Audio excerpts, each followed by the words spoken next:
ይህ አዋዜ ልዩ ሰበር ነው።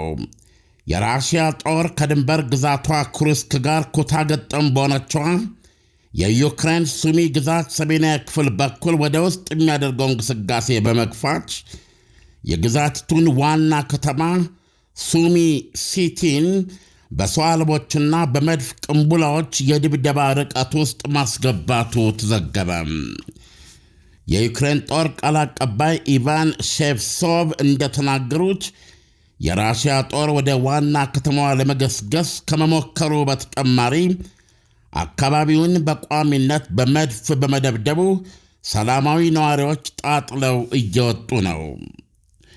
ሼቭሶቭ እንደሚያክሉት የራሽያ ጦር አግድም ወደ 15 ኪሎ ሜትር እየተዘረጋ ቁጥጥር ይዞ ወደ ውስጥ ከ6 እስከ 7 ኪሎ ሜትር የሚደርስ ርቀት ጠልቋል ብለዋል።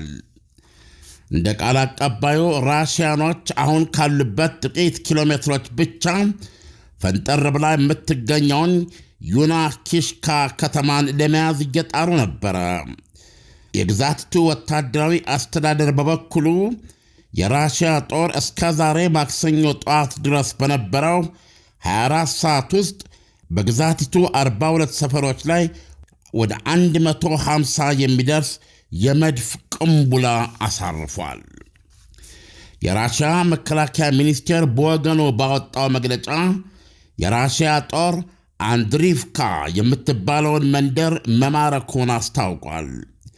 የዩክሬን ጦር ቃል አቀባይ ሼቭሶቭ እንደሚሉት የራሽያ ጦር አሁን ካለበት ትንሽ ወደፊት መግፋት ከቻለ የግዛቱን ዋና ከተማ ሱሚ ሲቲ ላይ የተቀናጁ ጥቃቶች መሰንዘር ይችላል። ሱሚ ከተማ ከጦርነቱ በፊት ወደ 250 ሺህ ሕዝብ ይኖርባት የነበረች ትልቅ ከተማ ናት። የጦር ግንባሮችን ዕለታዊ ለውጦች ወይም ሁኔታዎች በቅርበት የሚከታተለው ይፋዊ ያልሆነው ዲፕ ስቴት ተብሎ የሚታወቀው የዩክሬን ቡድን እንደዘገበው የራሽያ ኃይሎች በሱሚ ሰሜናዊ ክፍል አንድ ስፍራ የያዙ ሲሆን ይህም ከዋና ከተማዋ ሱሚ ያላቸውን ርቀት ወደ 20 ኪሎ ሜትር ብቻ አሳጥሮታል ብለዋል። ዲፕ ስቴት እንደገለጸው ከራሽያ ከፍተኛ ቁጥር ያለው እግረኛ ጦር በሚደረግበት ጫና የተነሳ በሰሜናዊ ሱሚ ያለ ሁኔታ እያደር እየከፋ ነው ለዩክሬን። አሁን ያለው ትልቁ ስጋት ይላል ዲፕ ስቴት፣ የራሽያ ጦር ከከተማዋ 20ና 25 ኪሎ ሜትሮች ብቻ ርቆ የሚገኝበት ቦታ ላይ መድረስ ከቻለ ኤፍፒቪ የተሰኙ አጥፍቶ ጠፊ ሰው አልቦችን ከተማዋ ላይ በገፍ ማሰማራትና ኢላማዎችን መቀጥቀጥ ይችላል። ዲፕ ስቴት እንዳለው የዩክሬን ኃይሎች የጠላትን የኤሌክትሮኒክስ ማቃወስ ጥቃት የማምለጥ ወይም በዛ ያለመጠቃት አቅም ያለው የራሽያ የፋይበር ኦፕቲክ ስሪት የሆኑ ሰው አልቦች የዩክሬን ኃይሎች ሊዋጓቸው አልቻሉም። ዲፕ ስቴት እንደሚለው ሌላው የዩክሬን ችግር የራሽያን ኃይሎች መቋቋም የሚችል ኃይል አልባነት ነው። በዩክሬን በኩል የከፋ የሰው ኃይል እጥረት አለባት ብሏል። የጦርነት ጥናት ተቋም በምህጻረ ቃል ISW በበኩሉ ሲዘግብ የራሽያ ኃይሎች በቅርብ ሳምንታት ውስጥ ቁጥራቸውን አፈርጥመዋል። ፕሬዚደንት ቭላዲሚር ፑቲን ኩርስክን በጎበኙበት የግንቦት የመጀመሪያ ሳምንት ወቅት ሱሚ ግዛት ውስጥ በራሽያ ድንበርና በሱሚ ግዛት መካከል የተዘረጋ ከጠላት የጸዳ ቀጠና እንዲመሰረት አዘው እንደነበረ አይዘነጋም። ፕሬዚደንት ቮሎዲሚር ዜሌንስኪ ራሽያ ሱሚ ግዛት አጠገብ 50 ሺህ ጦር በማከማቸት ላይ ነች ሲሉ መክሰሳቸውም እንዲሁ አይዘነጋም። ISW እንደገለጸው የራሽያ ኃይሎች በቅርቡ የእግረኛ ጥቃታቸውን ያባባሱ መሆኑንና እንደዚሁም ከፍተኛ ልምድ ያላቸው ብርጌዶችን ወደ ግንባር ማስመጣታቸውን ጠቅሷል፣ አየር ወለዶችን ጭምር። የዩክሬን ጦር ቃል አቀባይ ሲናገሩ የራሽያ ኃይሎች ዓላማ ሱሚ ግዛት ውስጥ ከ20 እስከ 30 ኪሎ ሜትሮች ጠልቆ የገባ ከወታደር የጸዳ የማገጃ ግዛት ባፈር ዞን ማቋቋም ብቻ ሳይሆን ራሷ መላ ግዛቷን በጠቅላላ በቁጥጥር ስር መዋልና መማረክ ይፈልጋሉ። ዳንኤል ምንድነው መሰለ ሱሚ ግዛት የኩርስክ ግዛት ኩታ ገጠም ነው። የዩክሬን ጦር ወደ 10 ወር ከቆየበት የኩርስክ ግዛት ተነቅሎ የወጣው አሁን እንግዲህ በጠቅላላ በዚህ ባለፉት ጥቂት ወራት ነው፣ ሳምንታት ማለት ይቻላል። በነገራችን ላይ ራሽያ እንደምታቀርበው ወደ 75000 ወታደሮች ተገድለዋል የዩክሬን ከኩርስክ በመውጣት እስኪወጡ ማለት ነው። እና ይሄም ግዙፍ የሆነ ውድመት መሆኑን መናገር ይቻላል። እና የተረፈው ጦር ዋነኛ ዓላማ ከኩርስክ ግዛት እየለቀቀ ሲወጣ የኩታ ገጠም ወደ ሆነው የዩክሬን ሱሚ ግዛት በመግባት ልባር ከሱሚ ግዛት ነው ወደ ኩርስክ ግዛት የገባው ወረራውን ያካሄደው። አሁን ደግሞ ሲመታ ቶሎ ብሎ ወደ ሱሚ ግዛት ገብቶ ራሽያ ዳግም ጥቃት ወደ እነሱ ጥቃት እንዳትሰነዝርባቸው ጠንካራ ምሽግ መስርቶ ለመከላከል የሚያስችለውን ይዞታ አልፎ ተርፎ እዛው ኩርስክ ግዛት ውስጥ የራሽያ ኩርስክ ግዛት ውስጥ በአንጻራዊነት እንደ ባፈር ዞን ልትቆጥረው የምትችለው ቦታ በሱ ስራ አድርጎ መሽጎ መከላከያውን እዛ ለማድረግ ነበር እቅዱ። ነገር ግን የራሽያኖች እግር በእግር ስለተከተሉት ይሄን እድል ማግኘት አቅቶት አሁን እንደሰማው የራሽያ ኃይሎች በርካታ ተከታታይ መንደሮችን ዛሬም ጨምሮ በቁጥጥር ስር ማድረግ በመቻላቸው ዋና ከተማዋ ሱሚ ሲቲ ነው የምትባለው፣ የሱሚ ግዛት ነው አጠቃላይ ስሙ፣ በራሽያ የመድፍና ኤፍፒቪ የሚባለው አጥፍቶ ጠፊ ሰው አልቦች የውጤት ርቀት ውስጥ ወድቃለች ማለት ነው። አሁን ፕሬዚደንት ቭላዲሚር ፑቲን ባለፈው ኩርስክን በጎበኙ ጊዜ የሰጡት ትዕዛዝ ከዚህ በኋላ ዩክሬን የራሽያን ግዛቶች እንዳታጠቃ ለማገድ ከ20 እስከ 30 ኪሎ ሜትር ወደ ውስጥ ገብተህ ዩክሬን ግዛት ውስጥ ይሄን ባፈር ዞን እንዲመሰረት ትዕዛዝ ሰጥተው ነበረ። ማለት አሁን ያንተ ሀገር ለምሳሌ የኩርስክ ድንበር አለ። ከኩርስክ ድንበር እስከ ሱሚ ግዛት ውስጥ 20 እና 30 ኪሎ ሜትር ሰርተው ወታደር እዛ ነው የሚቆመው ማለት ነው። ምን ማለት ነው? ማንኛውም ውጊያ ከዛ በኋላ የሚካሄደው በሱሚ ወይም በዩክሬን ግዛት ውስጥ ነው የሚሆነው ማለት ነው። ያንተ ሀገር ድንበር ከጦር ግንባሩ 30 ኪሎ ሜትር ርቀት ላይ ነው የሚገኘው። ሰላም ነው ማለት ነው። ጠላት ካንተ ጋር ግንባር ለግንባር ለመገናኘት ወይም ወደ አንተ ግዛት ጥቃት ለመሰንዘር አይችልም። ምክንያቱም ከድንበር ካንተ ድንበር ወደ እነሱ ግዛት 20 ወይም 30 ኪሎ ሜትር የጠልቀ ገብተ ነው ምሽግ የምትሰራው። በሌላ አነጋገር 20 እስከ 30 ኪሎ ሜትር የሚሆን የእነሱን ግዛት በአንተ ቁጥጥር ስር ታደርጋለህ ማለት ነው። በቃ ይሄ የሚቆይ ነው። ስለዚህ በጠላት በኩል ወይም በዩክሬን በኩል ግዛት ላይ ሊሰነዘር የሚችል አደጋ የለም ማለት ነው። ባፈር ዞን ማለት ይሄ ነው። አሁን በዜናው ላይ እንደሰማው ግን የለም የራሽያ ዓላማ ወደ 50,000 ጦር ማንቀሳቀስ ችላለች። ዩክሬን ይህንን መመለስ አልቻለችም። የራሽያ ወታደሮች ጥቃት ቀጥሏል። ስለዚህ ቤዚካሊ እንዳለ ግዛቲቱን የመጨመር ወይም የመውሰድ የመማረክ ጦርነት ነው እያደረገች ያለችው ነው የሚሉት። እና ይሄ ደግሞ እውነቱን ለመናገር የዩክሬንን ለሰላም የመደራደር አቅም ኮምፕሊትሊ ያጠፋው የሚመጣ ነገር ነው ማለት ነው። ለምሳሌ ዛሬ ራሽያ ባለፈው ቭላዲሚር ፑቲን እና የአሜሪካው ፕሬዝዳንት ዶናልድ ትራምፕ በስልክ በተገናኙበት ጊዜ እንዴት ነው አንቺ ሰላሙ ይሁን የምትይው? እስኪ ያንቺን የሰላም ሐሳብ በጽሁፍ ስጭን የሚል ጥያቄ ቀርቦ ነበር ከአሜሪካ ወይም ራሽያ እሰጣለሁ ብላ ነበር። ያንንም ባለፈው ሰኞ ዕለት የኢስታንቡል ስብሰባ ላይ ለዩክሬን ልዑካን ቡድን ሰጥታለች። የዩክሬን ልዑካን ቡድን ታሽጎ የሰጠውን የራሽያን የሰላም እቅድ ወደ ሀገራችን ተመልሰን አንብበን አጥንተነው ነው ምላሽ የምንሰጠው፣ ቢያንስ 1 ሳምንት ይፈጃል ብሎ ነበረ የዩክሬን ልዑካን ቡድን። አሁን ቅድም ራሽያ ቱዴይ ወይም አርቲ ከሚባለው የራሽያ ቴሌቪዥን የሰማሁት ዜና ነው ራሽያ በአሽጋ ለዩክሬን የሰጠችውን የሰላም እቅድ ይፋ ማድረጓል። በዚህም መሰረት የዩክሬን ጦር ራሽያ ከያዘቻቸው በአዲሱ በዚህ እቅድ መሰረት ባቀረበችው የሰላም እቅድ መሰረት ክሬሚያ ልሳነ ምድር በ2014 የማረከችው እና እነዚህ አዲሶቹ 4ቱ ግዛቶች ኬርሶን፣ ዛፖሪጂያ፣ ዶኔትስክና ሉሃንስክ ዓለም አቀፍ ዕውቅና እንዲያገኙ የራሽያ ግዛት መሆናቸውን ዓለም እንዲያውቅላቸው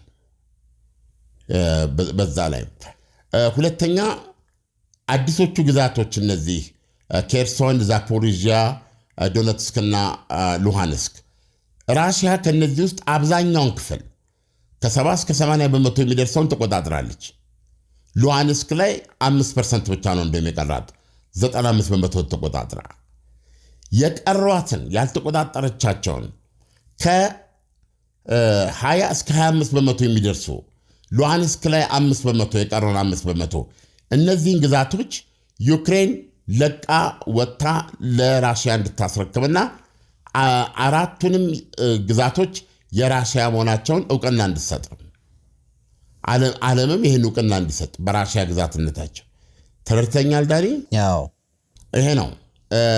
ሌላ ያቀረቡት የኔቶ አባል አትሆንም፣ የየትኛውም ወታደራዊ ጥምረት አባል አትሆንም። ወታደራዊ የሚኖራት ጦር ሰራዊት ደግሞ አቅምና አቋሙ የተገደበ ገደብ ይጣለበት።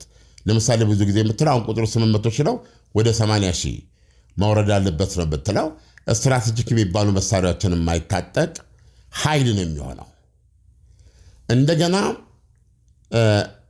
እንደገና በዩክሬን ውስጥ የሚኖሩ ራሽያ ተናጋሪዎች በሙሉ መብታቸው ሙሉ በሙሉ እንዲከበር ከዚህ ቀደም የዘለንስኪ መንግስት እነዚህ የራሽያ ተናጋሪ የሆኑ የዩክሬን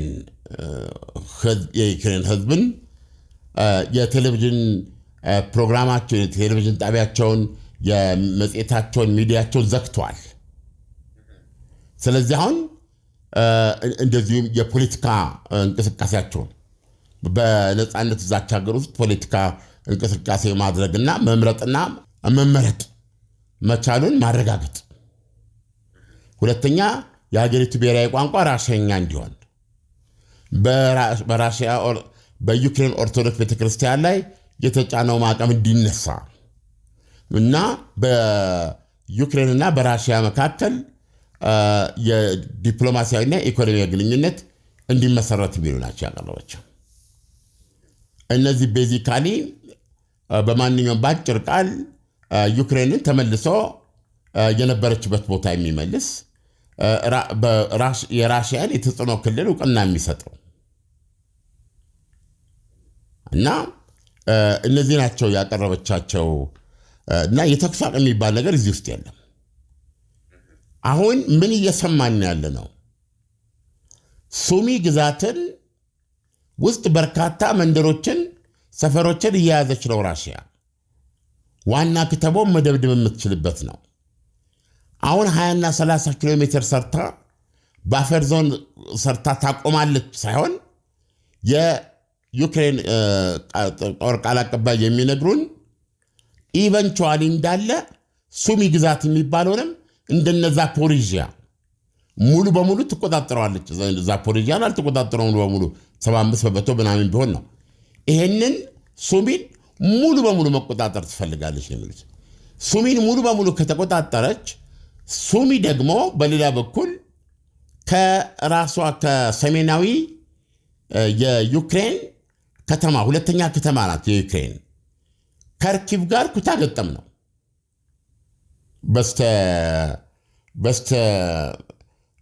በስተ ምስራቅ ኩታ ገጠም ነው። ከርኪቭ ላይ ቦታዎች ተቆጣጠራ ነው የምትገኘው ራሽያ። ከርኪቭ ውስጥ እየተዋጋች ነው የምትገኘው። ስለዚህ ከርኪቭ ውስጥ እየተዋጋች ከሱ ጋር ተያያዥ የሆነውን ሱሚ ግዛትን ጠቀለለች ማለት ዩክሬን አሁን የምትደራደረው እንደገና ከዛፖሪዥያን ዶኔትስክና ሉሃንስክና ኬርሶን ብቻ ሳይሆን አሁን ሱሚ ግዛቷም እየተያዘ ነው ያለው እና ይሄን ደግሞ ለመቋቋም የሚያስችል ወታደራዊ አቅም እንደሌላት የሰው ኃይል እንደሌላት እየተናገረች ነው ያለችው። በአንጻሩ ራሽያ ወደ 50 ሺህ ጦር ማንቀሳቀስ ብቻ ሳይሆን አየር ወለድን የመሳሰሉ የሰለጠኑ በውጊያ ውጤት ማምጣት የሚችሉ ብርጌዶችን በመጨመር ግንባሩን አጠናክረዋለች። ያላቋረጠ ድብደባ ውስጥ አድርገዋለች ነው የሚሉ። ስለዚህ ከዚህ በፊት እንደዛተችው ዛሬ በመጀመሪያው የኢስታንቡል ስብሰባቸው ላይ አሁን ሁለተኛውን ያደረጉት እነስማማ ከያዛቸዋቸው ከነዚህ ከአራቱ ከነ ኬርሶን ከነ ዛፖሪዥያ ዶኔትስክና ሉሃንስክ ግዛቶች ለቃችሁ ውጡ፣ አስረክቡኝ፣ ይሄንን ቶሎ ባታደርጉ ነገ 5-6 ይሆናል ብላ አስጠንቃ ነበር ራሽያ። የልኡካን ቡድኑ መሪ ይሄን ነበር የገለጹት። አሁን 5ኛ ግዛት ሱሚ እየሆነ ነው ማለት ነው። ሱሚን ራሽያ ለመጠቅለል የተሳካ ውጊያ እያደረገች ነው እና እውነቱን ለመናገር አሁን ዛሬ ለምሳሌ ዩክሬን የክሬሚያ ልሳነ ምድርን ድልድይ ከውስጥ ወራት በፈጀ ኦፕሬሽን ያስጠጋሁት የፍንዳታ መጠኑ 1000 ኪሎግራም ምናምን የሆነ አፈንድቼ እንደዚህ አድርጌያለሁ የምትለው ነገር አለ። አሁን ይሄንና የባለፈው ቅዳሜን የስትራቴጂክ የጦር አውሮፕላኖች ላይ የደረሰውን የዩክሬንን ጥቃት ስናይ ምንም እንኳ አንጸባራቂና ጎጂ ቢሆንም በመሰረታዊነት ግን እያጣች ያለችው ዩክሬን ነች። አሁን ኩርስክን ማጣት ያን ሁሉ ወታደር መስዋዕት አድርገ ከኩርስክ መነቀል ራሱን የቻለ ትልቅ ኪሳራ ነው። አየህ፣ መሬት አስለቅቅበታለሁ፣ እደራደርበታለሁ፣ ይሄኛው ካልተለቀቀልኝ ቢያንስ እኔ ከዚህ ከኩርስክ ያስኩትን መሬት አልለቅም በማለት እደራደራለሁ በሚል ሂሳብ እዛ የገባው ጦር እስከ 75,000 ያለውን ገድያለሁ ማለቷን ይዘ ያ ሮጥ የወጣው እንዲወጣ የተገደደው ጦር ኩርስክን ማጣት ብቻ ሳይሆን ሱሚን ለማዳን እንደውም ራሷ ኩርስክና ምንድን ነበር የሚባለው በዛኛው በኩል በስተ ምስራቅ በኩል ቮሎጎሮድ ገባ ብሎ ምሽግ ሰርቶ የዩክሬንን ግዛቶች በራሽያ ምድር ውስጥ ሆኖ ለመከላከል አልሞ የወጣውን ጦር እግሩን ከነቀለ በኋላ እግሩን እንዳይተክል በማድረግ ጭራሽ እግር በእግር እየተከተለች በርካታ መንደሮችን በመያዝ አሁን ዋና ከተማዋን የመድፍና የሰው አልባ ጥቃት ርቀት ውስጥ አስገብታለች። አየህ፣ ያ ከኩርስክ የተሸነፈውና የተበታተነው ያለቀው ጦር ሱሚን እንኳ ለማዳን የማይችልበት ሁኔታ ተፈጠረ። ይሄን ጦር ለማጠናከር የሚያስችል ኃይል እንደሌላት እየሰማን ነው። ራሳቸው ዩክሬኖች ናቸው እየተናገሩ ያሉት። ስለዚህ አሁን ባለው ፍጥነት በዚህ ከቀጠለ ከ20 እስከ 30 ኪሎ ሜትር የሚደርስ ግዛት ብቻ ሳይሆን ፕሮባብሊ አጠቃላይ ሱሚ ግዛትን የመውሰድ የመማረክ እድል ሊያገኝ እንደሚችል እየተነገረ ነው ያለው። ይሄ በማንኛውም ደረጃ የዩክሬንን ሁኔታ በጣም ተስፋ የሚያስቆርጥ የሚያደርግ ነው። ዳንኤል ዓለም እንግዲህ በዛሬው ዘገባ ሙሉ ጥያቄዎችን ነው አብራርተህ የመለስከው ስለዚህ ምንም ተጨማሪ መጠየቅ ጥያቄ የለም መልካም ምሽት ይሁንልህ መልካም ምሽት ዳኒ